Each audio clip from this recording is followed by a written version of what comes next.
This week, we got new details on Sony's upcoming handheld, a legend retires from the gaming industry, Microsoft has a new deal with Ubisoft, and more?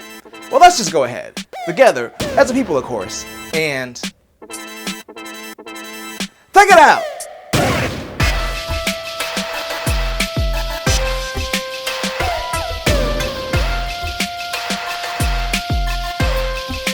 And welcome to another sensational Sunday. I'm Mike and I'm your portal to this week's gaming news. Unfortunately, I'm not a portal to your gaming system like a PS5, let's say, but I wouldn't worry about that because Sony has decided to create their own portal. The PlayStation Portal? So Sony has finally decided to share more details on their upcoming remote play streaming handheld, officially called the PlayStation Portal. It was previously referred to as Project Q when it was leaked and then later revealed by Sony, but now it's got a real name and it also has a real price. So this was a concern of mine because I mentioned before that if they go too high with the price, they risk running into something like the Steam Deck at $400, which is a way more capable device that can technically be used for remote play as well. So the price is going to be $200, which was actually lower than I was expecting. I was really thinking it was going to be $250 to $300, which would have been too high for what this device is. But honestly, $200, it doesn't sound too bad. So to briefly go over the specs, it has an 8-inch screen that runs at 1080p 60Hz. The controller is basically the PS5 controller split in half, with the touchpad functionality being moved to the touchscreen, which makes sense. Of course, it has Wi-Fi, which is essential since it's a streaming-only device, and it has a headphone jack. The thing that's missing from this device is Bluetooth for something like wireless headphones, but Sony is coming out with wireless headphones that's going to use a new standard they're calling PlayStation Link. So even their existing Bluetooth headphones like the Pulse headset won't work with this, which is kind of stupid. The other thing we don't know, as the IGN article points out, is the battery life and of course the release date. They did say that it will be out this year. The battery life is a big question because Sony's controller battery life, well, it's trash. So hopefully they do better with the battery life on this, especially because it's a handheld. They also confirmed that it's not going to run any apps natively, so those leaked videos from a few weeks ago with it running Android may have just been like a developer interface if that was real to begin with. Also, this can do remote play outside of the home, which makes it more useful as long as you have good upload speeds and stable Wi-Fi at the location you're at. The other thing that's kind of cool is it can wake the system from sleep, so you don't even have to worry about, going to turn on the system first. So overall, I think for the price, this makes sense for someone that just wants to be able to stream their PS5 games locally. But they'll have a better experience than using a phone or a third-party device, just because you do get the official controller, you get all those features like haptic feedback, plus the price of a PS5 controller by itself is already $70, so I think with the screen and the other tech that's in it, the price for this kind of makes sense. I don't own a PS5 anymore, so I definitely won't be getting it, but let me know what you think about the PlayStation Portal in the comments. Alright, now it's Mario time!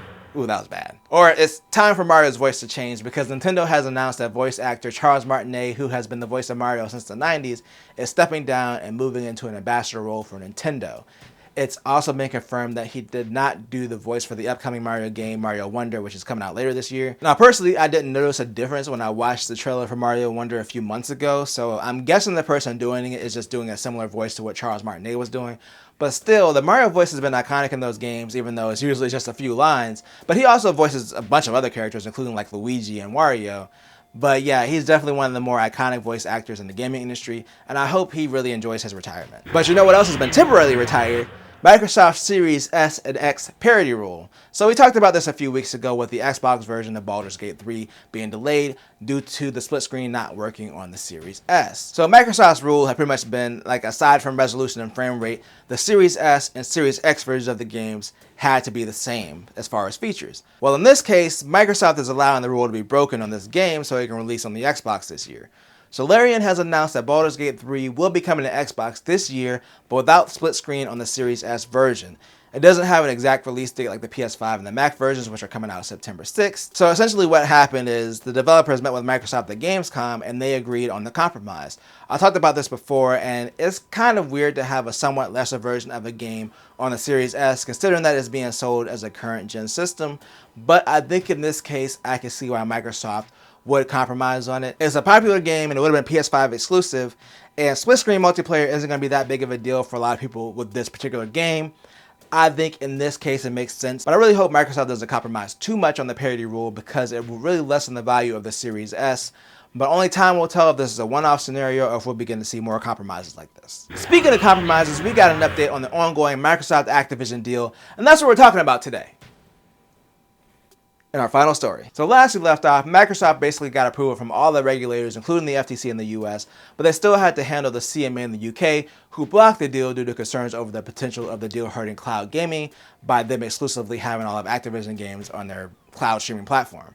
Now, Microsoft had previously signed 10-year deals with multiple cloud gaming companies to bring Activision and Microsoft games to other companies for the next 10 years, but it wasn't enough to satisfy the CMA. So after the FTC approval, Microsoft had to extend their deadline to October 18th to give them time to appeal to the CMA. That brings us here today. So now we know what Microsoft's compromise is to try to satisfy the CMA. So Microsoft is proposing selling the rights to Activision's library, the cloud streaming rights, to a third-party company, in this case, Ubisoft, for the next 15 years. So Ubisoft would manage the cloud streaming rights to Activision and Blizzard's games and can license them to whoever, and Microsoft gets some of the profits from that. So in order for Microsoft to have those games on their cloud service, they would also have to license them through Ubisoft.